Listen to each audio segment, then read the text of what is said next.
Halo Libra, selamat datang atau selamat datang kembali. Ini adalah reading tanpa batas waktu, jadi kapanpun kamu nonton adalah waktu terbaik kamu untuk dapat pesan ini ya. Oke, kita mulai dulu dari tema besar kamu, Ace of Pentacles. Jadi kayak dengan ini adalah aku melihat gini, sorry tadi agak kurang fokus. Jadi kayak Ace of Pentacles gitu aku mendapat tema pertama, tawaran, terus juga sebuah pemberian dan sebagian lagi highlightnya sinyal untuk misalnya gini bantuan, support atau orang yang akan semacam jadi mentor, semacam jadi guru atau inspirasi untuk misalnya punya ide bisnis atau cara-cara baru untuk punya income tambahan income yang baru gitu. Nah, karena gini di pre-shuffle kamu tuh ada energi man holding a coin, gak terbatas pada laki-laki aja tapi kayak ada orang yang akan jadi semacam bantuan atau tadi membuka pintu finansial misalnya ngasih kerjaan atau memberikan ide gitu. Terus juga ada pesan gini, apa yang perlu kamu rilis gitu, kamu lepaskan entah itu emosi-emosi tertentu, luka tertentu, perasaan-perasaan atau sesuatu yang masih kamu apa ya hold on to gitu. Sesuatu hal yang masih ganjelan di hati kamu, apa yang perlu kamu lepaskan.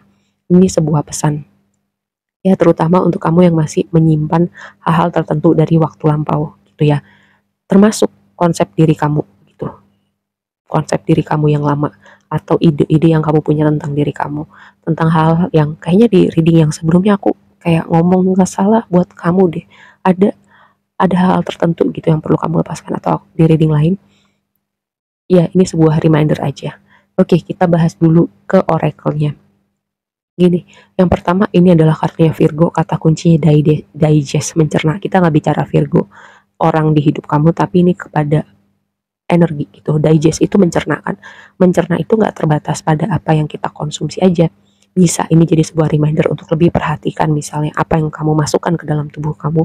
Makanan misalnya, sudah cukupkah gizi kamu, sudah cukup untuk menutrisi atau kebanyakan junk food, kebanyakan gula, hal semacam itu. Lalu yang kedua, mencerna dalam artian apa yang kamu masukkan ke dalam pikiran kamu gitu.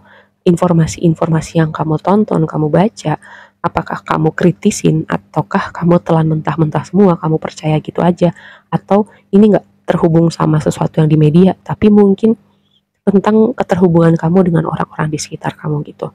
Apakah mereka terlihatnya menyampaikan semuanya seutuhnya, menyampaikan kejujuran, atau sepertinya ada yang ganjel. Nah, ini untuk kamu benar-benar melihat gitu ya, sebuah reminder bukan bikin parno gitu, tapi waktunya kamu mengkritisi gitu informasi apapun yang kamu terima. Nah, yang berikutnya, ini ada kartu tentang simbiosis, tentang mungkin ini karena tadi di awal ada tema semacam bantuan, semacam pintu kebuka buat kamu, support yang datang buat kamu. Jadi semacam synchronicity atau semesta mengorkestrasi sesuatu di balik layar. Jadi semua momennya terasa pas gitu. Semua bersinergi untuk kebaikan kamu atau ngebuka jalan buat kamu gitu ya. Dengan kartu simbiosis ini. Walaupun simbiosis ini bisa juga ya keterhubungan dengan orang-orang tertentu seperti membawa suatu suatu apa ya, input yang positif gitu buat hidup kamu. Nah, yang berikutnya ada tema descendant. Ini kata kuncinya invitation gitu. Descendant itu adalah part di dalam diri kita yang menurut aku kita nggak sadar gitu. Kita baru sadar ketika itu kayak keterhubungan kita dengan orang lain gitu. Aku mungkin pernah bilang ya, ketika ada karakteristik yang kita suka dari seseorang itu sebenarnya ada pada diri kita dan begitu juga sebaliknya. Jadi ketika kamu misalnya ke-trigger dalam sebuah situasi gitu, nah ini sebuah momen untuk kamu kayak melihat ke dalam apa nih part di dalam diri gue yang ke-trigger gitu misalnya atau yang belum dibereskan sehingga ketika dalam situasi tertentu itu jadi muncul. Makanya orang lain itu adalah cerminnya kita untuk kita melihat sesuatu di dalam diri kita. Nah, si descendant ini berbicara seperti itu. Mungkin di sekitaran kamu nonton reading ini ada situasi atau orang-orang tertentu yang akan bikin kamu bertanya gitu. Adakah part ini misalnya di dalam diri gua gitu. Tadi aku bilang kalau kamu suka ataupun tidak suka, ini waktunya kamu lihat apakah karakteristik ini ada di dalam diri gua atau enggak. Seperti itu ya. Nah, si Ace of Pentacles tadi itu dikonfirmasi sama dok. Tadi aku bilang dok itu bisa berbicara kayak semacam inspirasi, guru, terus bisa jadi juga kayak support system. Tadi aku udah bahas ya. Nah, blessingnya adalah di sini adalah Three of Cups gitu, terus dikonfirmasi sama Moon. Kayak aku dapat vibe tentang sesuatu hal yang dirayakan bersama orang-orang terdekat kamu, support system kamu, momen momen kebahagiaan yang dibagi bersama gitu. Terus juga kayak pencapaian, popularitas atau apresiasi, misalnya kayak kenaikan jabatan, terus kayak inilah dia karyawan bulan ini, semacam itu ya. Jadi kayak ada apresiasi di situ. Terus gini, hati-hati dengan jebakan pikiran karena lihat energi di dasar decknya ini Eight of Swords ya. Aku lupa tadi aku udah sebutin atau belum. Yang jelas mau mengingatkan kembali hati-hati dengan jebakan pikiran atau overthinking. Dan aku mendapat vibe gini, ada yang misalnya gini kan di sini ada momen bahagia, momen kayak berbagi kebahagiaan bersama, tapi kayak ada yang punya dialog gini di dalam dirinya. Ngapain sih seneng lama-lama gitu? Ngapain sih happy? Belum tentu ini sesuatu yang bertahan lama gitu. Belum tentu gue happy terus, atau kayak ada overthinking kayak biasanya kalau gue bahagia, kebahagiaan gue nggak akan bertahan lama. Ada yang punya dialog seperti itu di dalam dirinya. Ya aku nggak tahu ini siapa. Karena gini, Ace of Cups itu jadi tantangan gitu. Ace of Cups itu harusnya jadi sesuatu awal yang baru, sesuatu yang baru untuk hati kamu, sesuatu semacam hal yang membahagiakan, perasaan yang baru, tapi ini jadi tantangan gitu. Dan tadi aku dapat vibe dialog-dialog semacam kayak kamu takut untuk merasakan kebahagiaan, kayak being present, being in the moment dengan kebahagiaan itu, dengan rasa menikmati waktu bersama orang-orang terdekat kamu, karena itu tadi ada semacam kebahagiaan gue nggak bertahan lama gitu. Bisa gini, mungkin ya ada sesuatu di masa lalu atau pengalaman-pengalaman tertentu, tapi aku selalu bilang gitu, kadang pikiran kita terlalu aktif, terlalu traveling kemana-mana, jadinya kita lupa untuk being present, being in the moment. Ini sebuah reminder aja. Dan ini dengan Magician di situ, kartu berikutnya adalah Magician dikonfirmasi sama Lily gitu.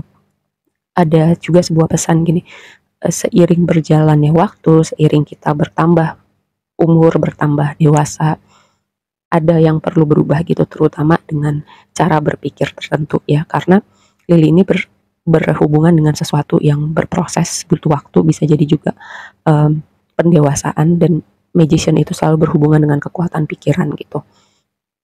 Terus juga kamu punya semua hal yang kamu butuhkan, kayak kamu cukup gitu untuk mencapai apapun yang mau kamu capai. Dan balik lagi, hati-hati dengan dialog-dialog seperti tadi contohnya aku sebutin, atau jebakan-jebakan pikiran lainnya. Mungkin gak spesifik seperti itu, tapi aku selalu bilang gitu, perhatikan apa yang kamu katakan tentang diri kamu, cerita yang kamu ulang-ulang tentang masa lalu, atau kekhawatiran kamu tentang masa depan ya. Terus yang berikutnya adalah Sun. Sun itu berbicara tentang inner child, bisa tentang sesuatu hal yang membahagiakan, lagi-lagi tentang membahagiakan.